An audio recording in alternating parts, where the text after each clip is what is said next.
Muito bom estarmos juntos. Um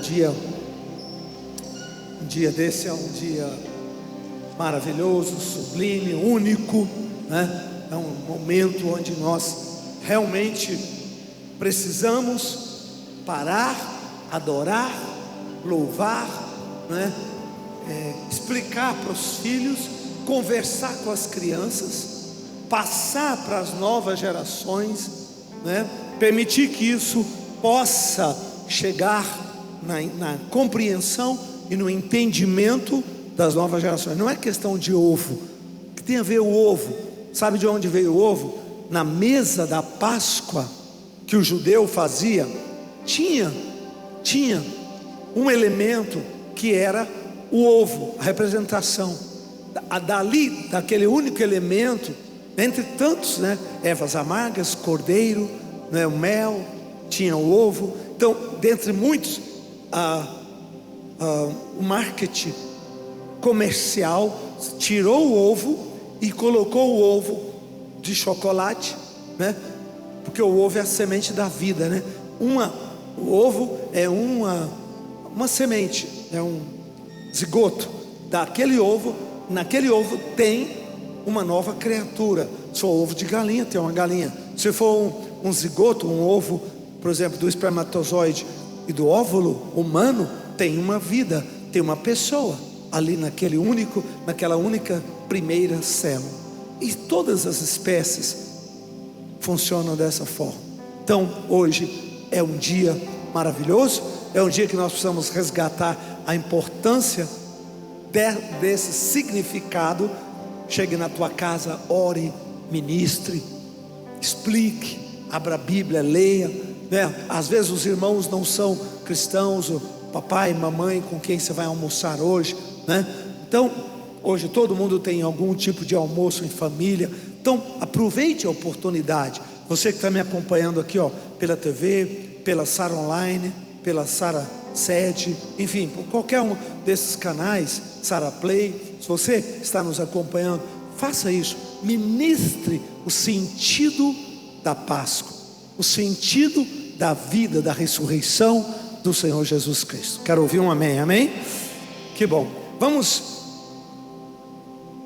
Vamos abrir as nossas Bíblias, e eu quero começar hoje em 1 Coríntios 5, versículo 8. Tivemos sexta-feira festas proféticas maravilhosas no Arena. Quem esteve, levante a mão. Foi lindo, né? Muito, muito, muito maravilhoso, muito bonito mesmo. O jardim foi uma visitação de Deus nas experiências. Muita gente chorando, muita gente recebendo milagres, muita gente tocando em Jesus. Pela primeira vez o jardim ficou lotado em todos os espaços, né? Havia lá, sei lá, não posso nem saber o número, mas era muita gente, quase o dobro dos anos anteriores. Então foi maravilhoso. E agora, no final do mês, dia 30, congresso de homens, será sábado, das 9 da manhã a 1 da tarde. 9 da manhã a 1 da tarde. Homens de fé para vencer tempos difíceis, né? Sábado. E sexta-feira, dia 29, das 20 às 22h30. E sábado, das 14h30 às 16h30, Ciência e Fé. Conferência Ciência e Fé, a ciência, a Bíblia e os últimos dias, tá? As profecias dos dias finais. Vamos lá? Vamos começar então? Diz assim: por isso, celebremos a festa. Quantos querem celebrar a festa? Diga amém. Ele não está dizendo, presta atenção, quem escreveu? Paulo. Novo Testamento. Muita gente diz, mas Páscoa era apenas para Velho Testamento. Páscoa foi trazida por Moisés, verdade. Mas nenhum escritor, nem Jesus, nem os apóstolos, eles desistiram da Páscoa. Não, todos reforçaram a Páscoa, relembraram a Páscoa. Olha o que o apóstolo Paulo diz: por isso celebremos a festa. Qual festa? A Páscoa. Pega o versículo anterior, deixa eu ver se ele fala um pouquinho sobre isso. É isso mesmo. Lançai fora o velho fermento, para que sejais nova massa, como sois de fato, sem fermento. Pois também Cristo, nosso Cordeiro Pascual, foi imolado. Olha a relação que o apóstolo Paulo fez entre Jesus como Cordeiro. João Batista viu Jesus em João 1, versículo 18, disse assim, apontou para ele e disse: eis o Cordeiro de Deus que tira o pecado do mundo. O que João Batista estava falando? Eis o Cordeiro que vai ser imolado na Páscoa. Toda Páscoa tinha o sacrifício de um cordeiro. Toda Páscoa tinha um cordeirinho, ele era sacrificado, tirava seu sangue, o sangue do cordeiro passava nas casas, nos umbrais das casas, fazendo uma réplica, uma vivência do que Moisés ensinou lá na saída do Egito. Foi assim que eles celebraram a Páscoa. Então, João Batista aponta Jesus como o Cordeiro Pascual, o Cordeiro que tira o pecado do mundo. Sabe, quando o diabo olha para você, quando os demônios olham para você, quando os anjos olham para você, quando até mesmo o Senhor olha para você, sabe o que ele vê? Ele não vê você na sua integridade, ele vê uma mancha do sangue de Jesus por sobre a sua vida. Antes de ver a sua imagem, ele vê o sangue de Jesus sobre você. Merece uma salva de palmas? Isso quer dizer que ele não vê seus defeitos, ele não vê seu pecado, mas também não vê suas virtudes. Isso quer dizer que ele não vê, ele não nos vê nossa identidade. Não, ele vê primeiro o sangue, depois ele olha a nossa identidade. Nossa identidade é importante, mas em segundo momento. Em primeiro momento é o poder do sangue. Por isso que nós falamos para as pessoas: Deus te ama como você está. Vem para a casa de Deus como você é. Não te preocupe em se mudar, em se transformar. Você não se muda, o poder de Deus muda você. Isso. Você não consegue, por mais que o homem tenta mudar, e precisa tentar.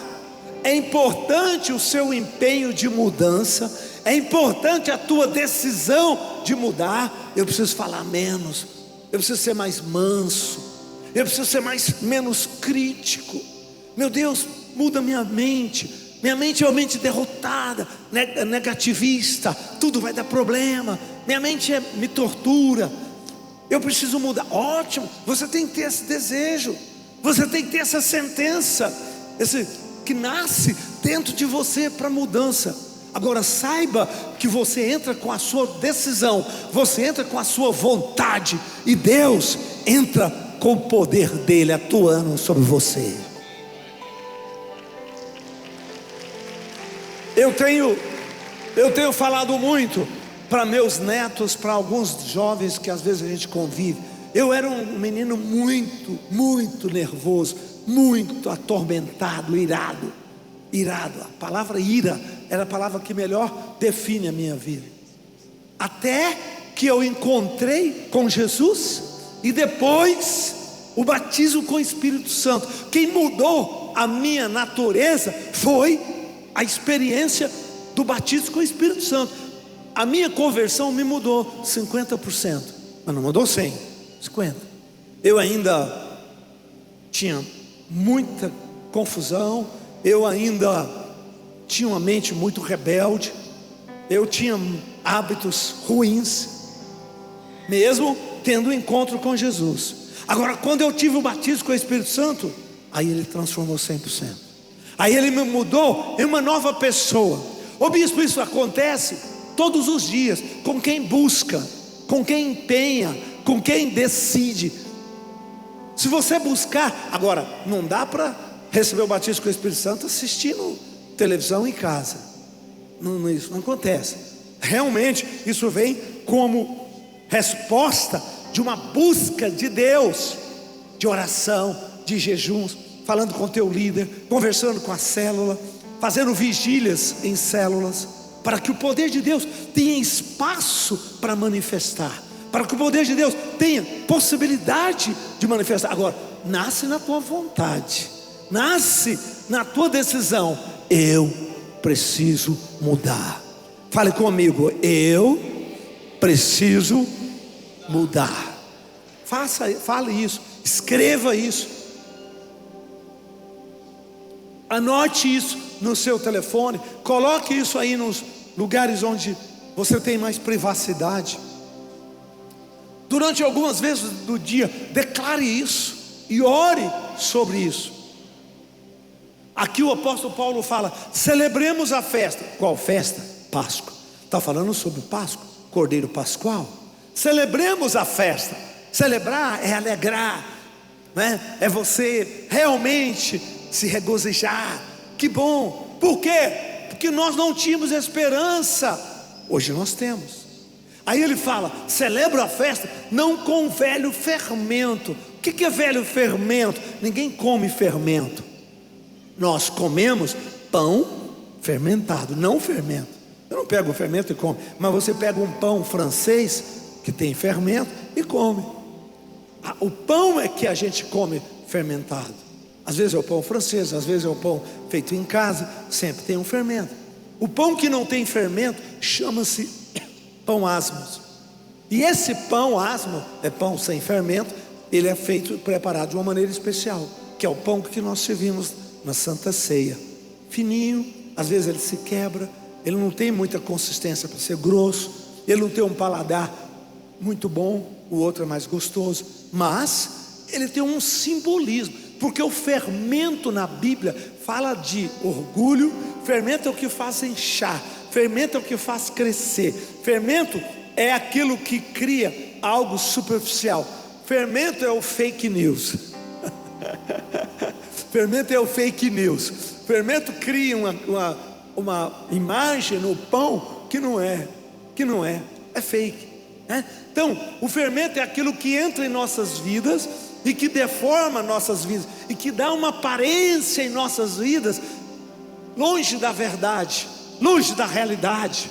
E o apóstolo Paulo lembra Moisés, porque Moisés falou: quando chegar a semana da Páscoa, tira o pão fermentado. Quando chegar a semana da Páscoa, não coma pão com fermento. Esse é o costume do judeu, não nosso cristão, porque nós não entramos na festa da semana. Jesus transformou a Páscoa pela ceia. No dia da Páscoa, Jesus cria a Santa Ceia. Quando ele pega o pão, ele diz: esse é o meu corpo. Não é mais o pão sem fermento, não é mais o pão asmo, mas é o corpo dele. Quando ele pega o cálice, ele diz: esse é o meu sangue. Então na Páscoa nasce a Santa Ceia. Então a nossa cerimônia sagrada não é necessariamente a Páscoa. A gente pode celebrar a Páscoa, a gente pode lembrar da Páscoa, tem valor para nós, porque libertação da tirada do Egito, sofrimento do povo, né, debaixo de Faraó, tem muito significado bonito a Páscoa. Mas a força da igreja é o sangue de Jesus. Pode dar uma salva de palmas. E aqui o apóstolo Paulo fala, o apóstolo Paulo fala: vamos celebrar a festa sem fermento, sem pecado, que é o símbolo do fermento, sem arrogância, sem coisas superficiais, coisas mentirosas em nossa vida, nem com o fermento da maldade ou da malícia. Tudo isso é fermento, né? Orgulho, arrogância, maldade, malícia, mas com os asmos. O que é asmos? Pães da sinceridade e da verdade. Amém ou não, gente? Deus vai fazer você ser um homem, uma mulher sincero e verdadeiro. Deus vai trazer para você relacionamentos de pessoas sinceras e verdadeiras em todas as áreas da tua vida. Quero ouvir um amém. A força da igreja é celebrar a Santa Ceia pela Páscoa. Fazer com que a Páscoa torne a Santa Ceia do Senhor. Eu quero ir com você agora para o livro de Atos dos Apóstolos 4:20. Atos 4:20. Atos 4:20. Diz assim: quem escreveu Atos? Lucas. O evangelista Lucas escreve também o livro de Atos. E aí ele relata todos os acontecimentos. Todos os acontecimentos. Falta um versículo, pega o 19 para mim. E aqui ele começa a falar sobre aquilo que aconteceu no início da igreja. Mas aqui ele está mostrando, relatando um dos primeiros sermões, pregações de Pedro e João. Pedro e João lhes respondeu por quê? Porque eles estavam sendo interrogados, eles estavam meio presos, havia uma tensão muito forte dos judeus contra a primeira igreja, a igreja novinha que estava nascendo. Pedro e João responderam: julgai se é justo diante de Deus ouvir-vos antes a vós outros do que a Deus. Próximo. Pois nós não podemos deixar de falar das coisas que vimos e ouvimos. Que coisas é essa? Próximo. Depois, ameaçando-os mais ainda, os soltaram. Olha a pressão que os fariseus, que os religiosos, que o exército romano estava fazendo sobre ele, não tendo achado como castigar por causa do povo, porque todos glorificavam a Deus por aquilo que acontecera. Próximo. Ora, tinham mais de 40 anos aquele em que se operara essa cura maravilhosa. Dá para dizer amém? Quer dizer, quando houve uma manifestação do poder de Deus, entrou aquela frase-chave, contra fatos não tem argumentos. Jesus é o Senhor, Jesus é rei. Não, não é rei. Jesus morreu, mas ressuscitou. Não, não ressuscitou. Aquela polêmica. E aí eles oram e um homem é curado. Um aleijado que estava na porta do templo levanta-se. E a partir daí todo mundo conhecia a vida daquele homem. Todo mundo sabia que ele estava ali há décadas. Todo mundo o viu praticamente crescer, mas ninguém tinha visto o poder de Deus agir. Deixa eu te dar uma palavra. A partir de agora, desse dia maravilhoso, o poder de Deus vai agir na tua vida. O poder de Deus vai ser evidente na sua vida. Pessoas verão as suas orações e as suas respostas. Aquilo que morreu vai ressuscitar. Caminhos que você não tinha serão abertos. Deus vai iluminar toda a noite escura que estava impedindo você de andar. Em nome de Jesus, amém? Em nome do Senhor Jesus. Vá comigo para o Atos capítulo 1, para o livro de Atos capítulo 1.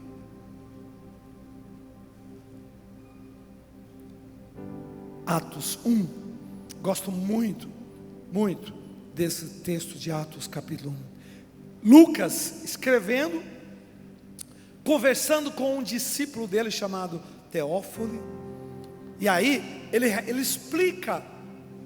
Olha por que ele escreveu o livro de Atos. Atos são ações dos apóstolos, ações da igreja. Por isso que chama Atos. Tudo aquilo que aconteceu, Atos. Tudo aquilo que nós fizemos seria o livro das ações, dos fatos, dos relatos, quase como uma biografia. Escrevi o primeiro livro, que foi esse, ó Teófilo, relatando todas as coisas que Jesus começou a fazer e a ensinar. Próximo. Até o dia que, depois de haver dado mandamentos por intermédio do Espírito Santo aos apóstolos que escolheram, foi elevado às alturas. A esses também, depois de ter padecido, se apresentou vivo, com muitas provas incontestáveis, aparecendo-lhes por 40 dias, falando das coisas concernentes ao reino de Deus, e comendo com eles.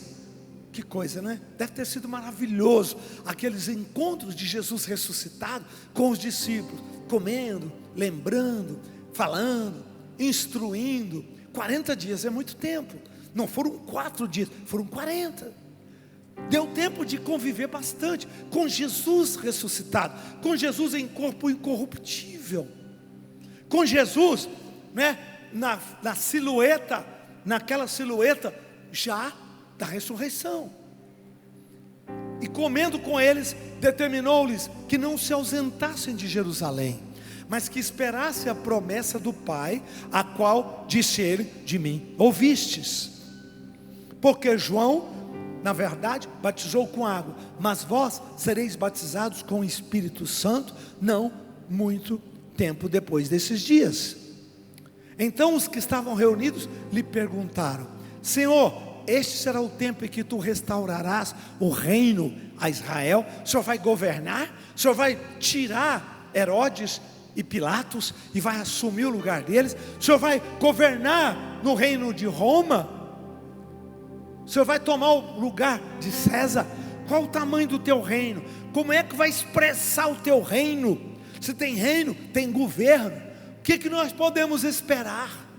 A resposta de Jesus: respondeu-lhe: não vos compete conhecer tempos, épocas, que o Pai reservou para a sua exclusiva autoridade. Mas recebereis poder, ao descer sobre vós o Espírito Santo, e sereis minhas testemunhas, em Jerusalém, em Judéia, em Samaria, e até os confins da terra.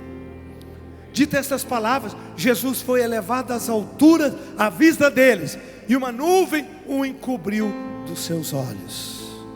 Estando eles, todos os apóstolos, com os olhos lá em cima, perplexos, fitos nos céus, enquanto Jesus subia, 2 anjos, 2 varões vestidos de branco, eram 2 anjos, 2 varões vestidos de branco, se puseram ao lado deles, e lhes disseram: varões, homens galileus, por que estáis olhando para as alturas?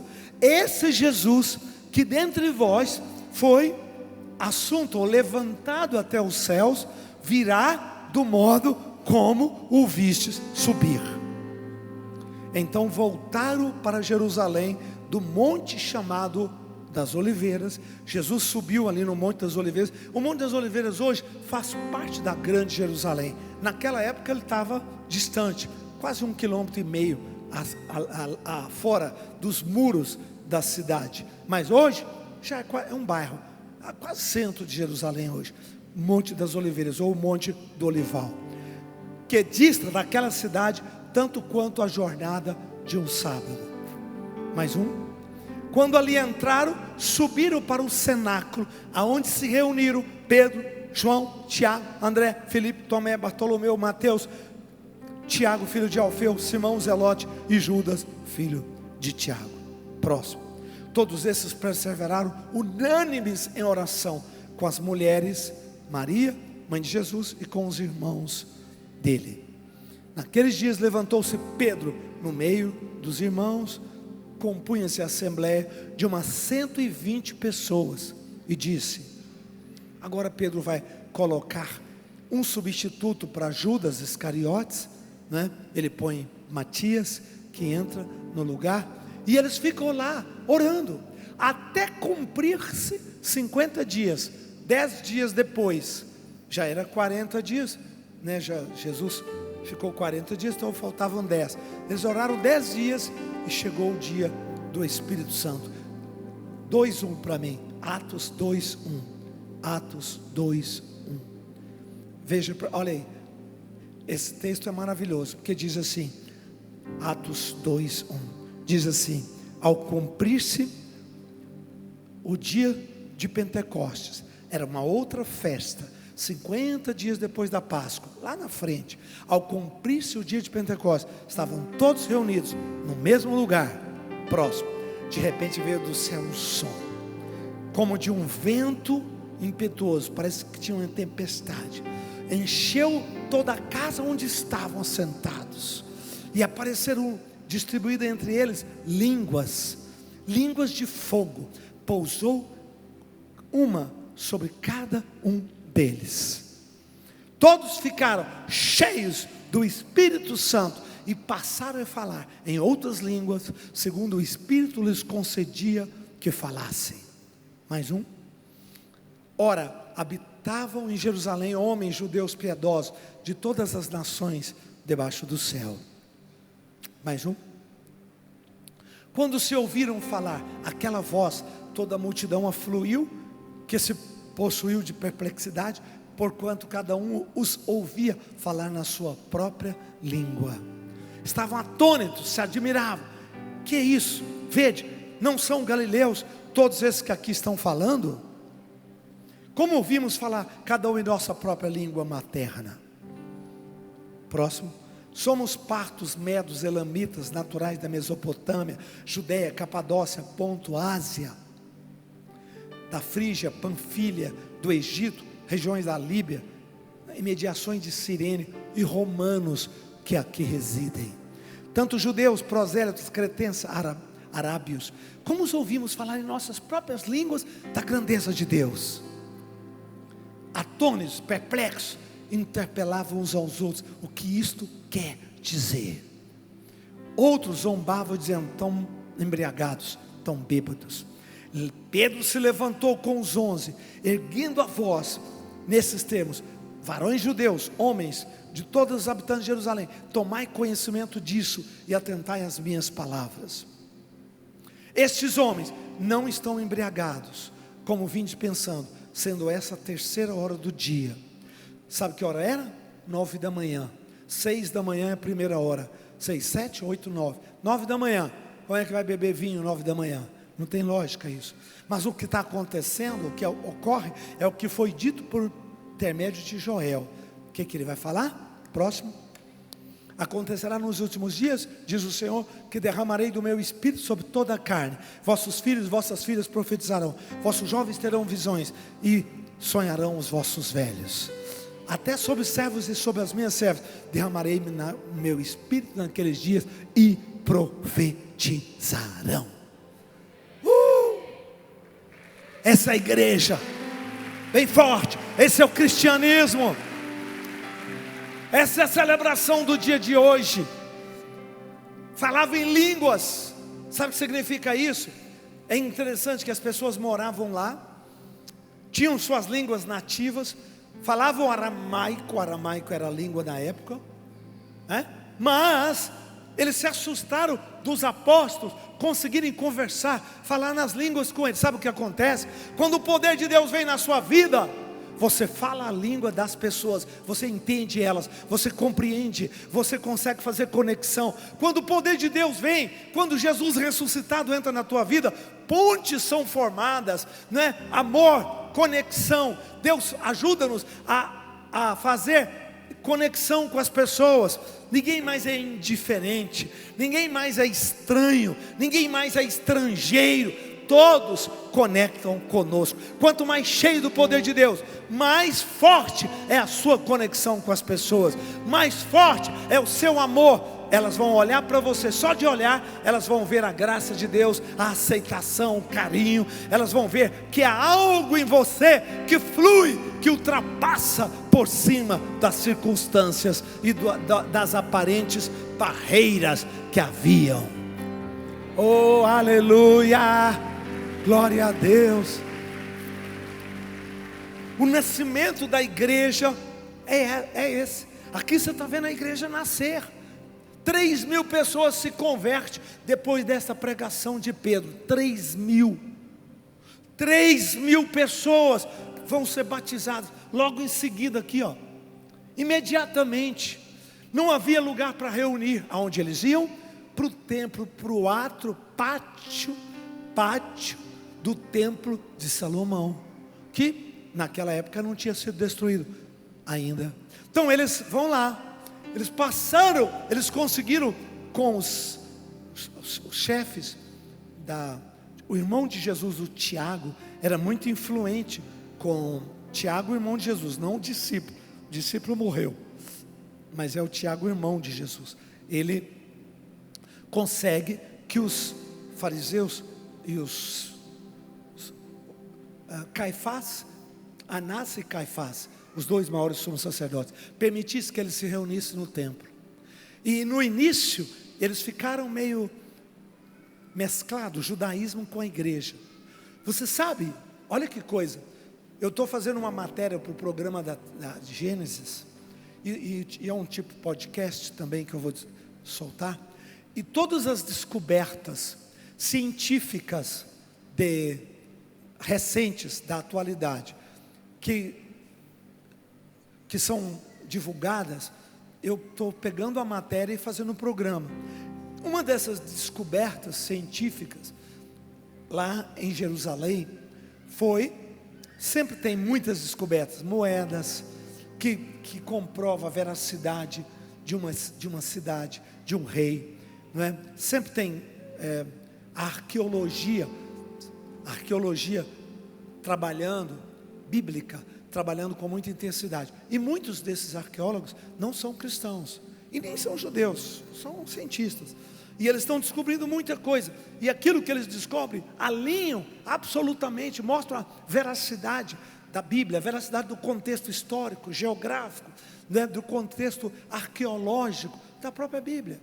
E aí acharam o túmulo de um sacerdote, e foram mexer em quem era o sacerdote, e acharam uma plaquinha escrito assim: túmulo de Caifás. O Caifás da Bíblia, Caifás. E no túmulo de Caifás, perto do corpo dele, de uma mão, não sei se era a mão direita ou a mão esquerda, ele estava meio que segurando num prego, e era o prego, um dos pregos da cruz de Jesus Cristo, exatamente o prego. Aí fazem carbono 14, isótopo carbono 14, fazem todo o estudo, né, científico necessário. Essas coisas são sérias, e comprovação. Caifás se converteu, ele continuou sendo sacerdote, mas ele converteu a Jesus Cristo. Por isso, inclusive, que ele abriu o templo, para o átrio, para a igreja reunir. Quando ele morreu, ele levou um dos pregos que estavam na cruz de Jesus Cristo. Bonito, né? Maravilhoso. São centenas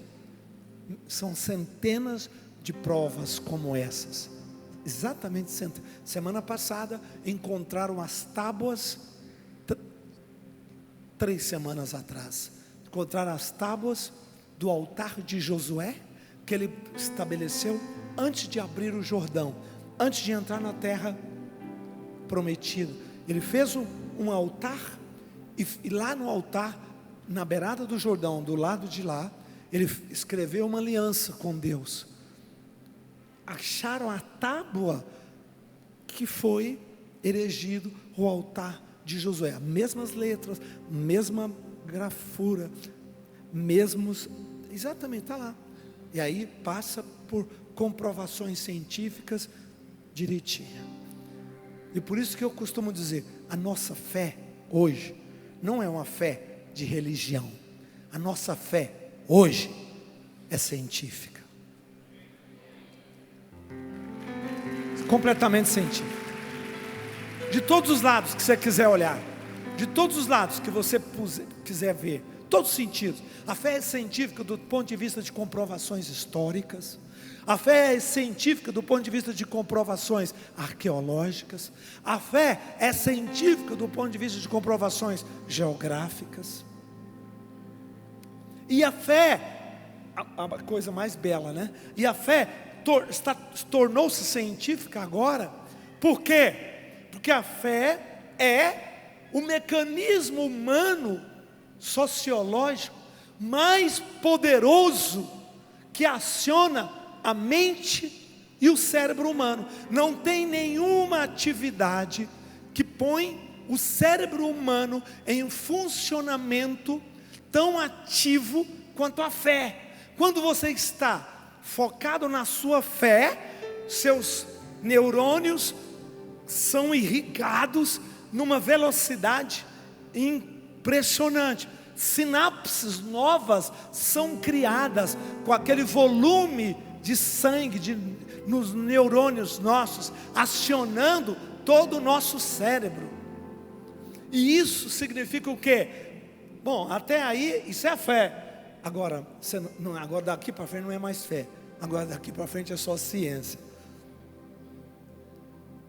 Semana passada lançaram o primeiro exoesqueleto, onde uma pessoa completamente paraplégica, só o cérebro, vestida de um colete, com a mão, com o pé, sem contato, porque não tem nervos,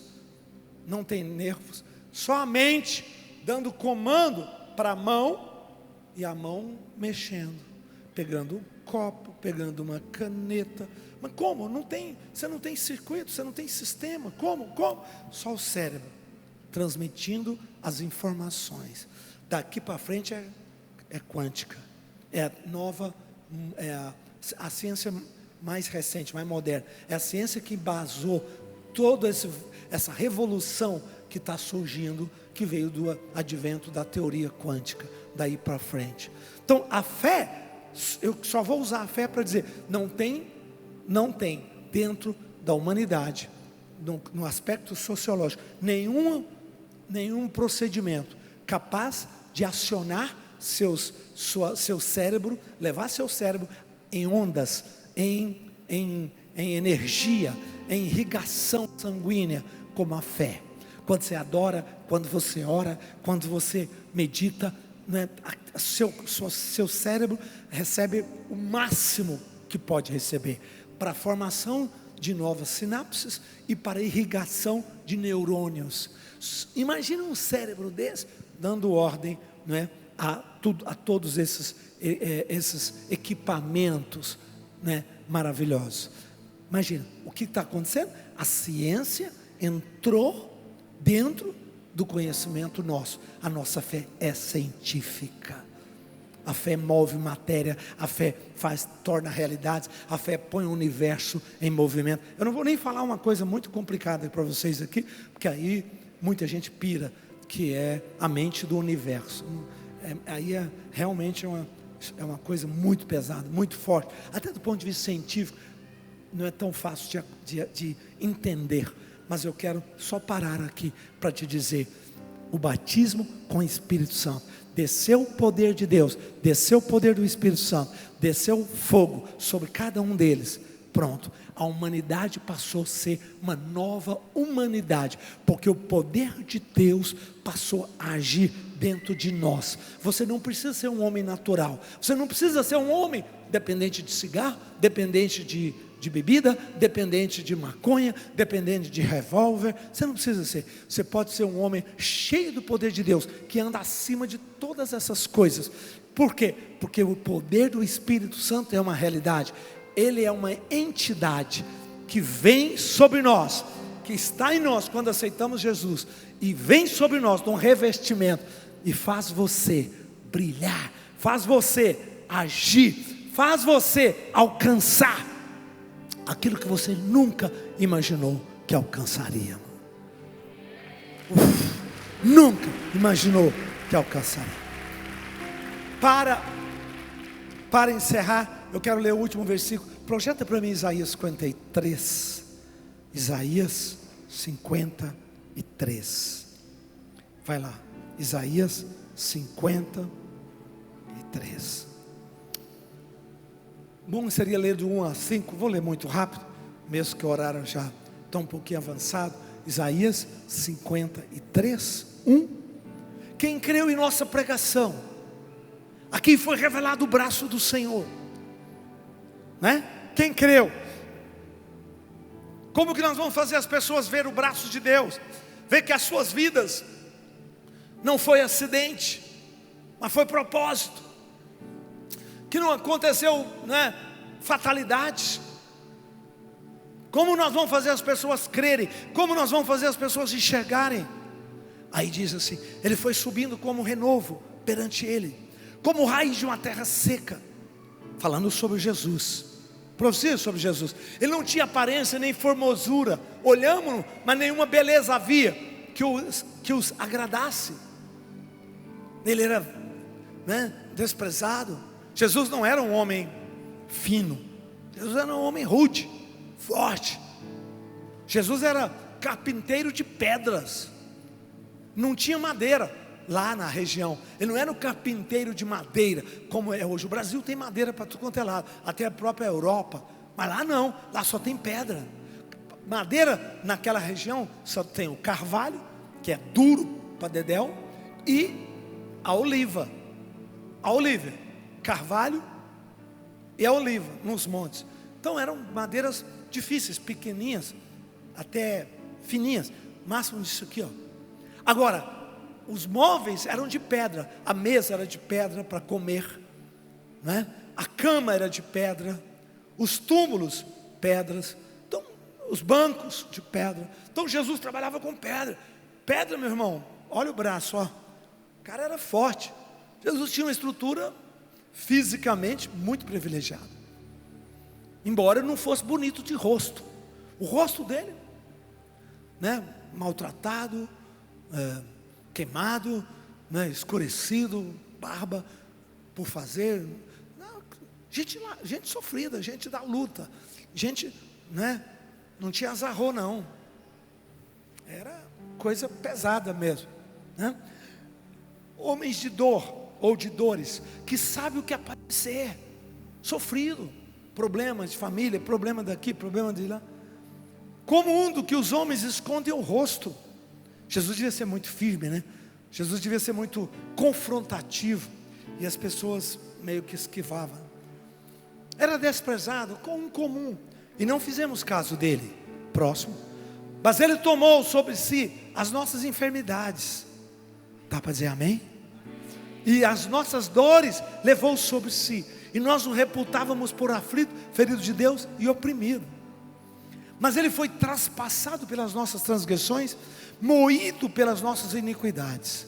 O castigo que nos traz a paz estava sobre ele, pelas suas pisaduras fomos sarados. Você já pensou que Jesus poderia ter morrido de um golpe?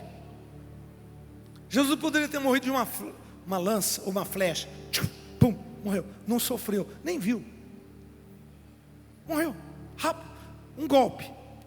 Se isso tivesse acontecido, nós teríamos sido salvos, mas nós não teríamos o direito da nossa cura.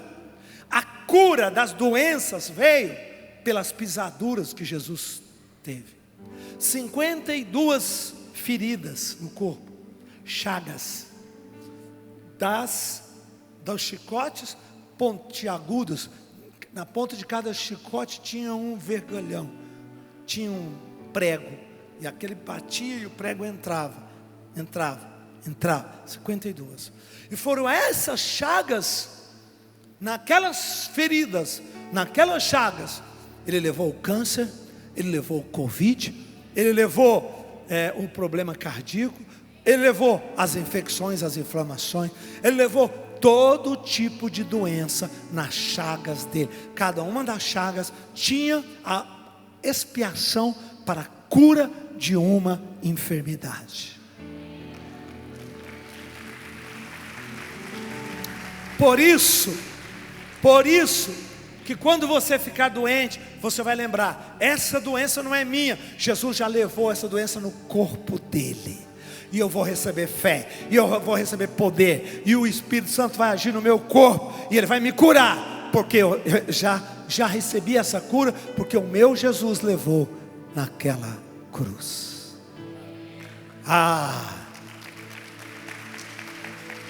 Diga comigo, eu recebo essa palavra.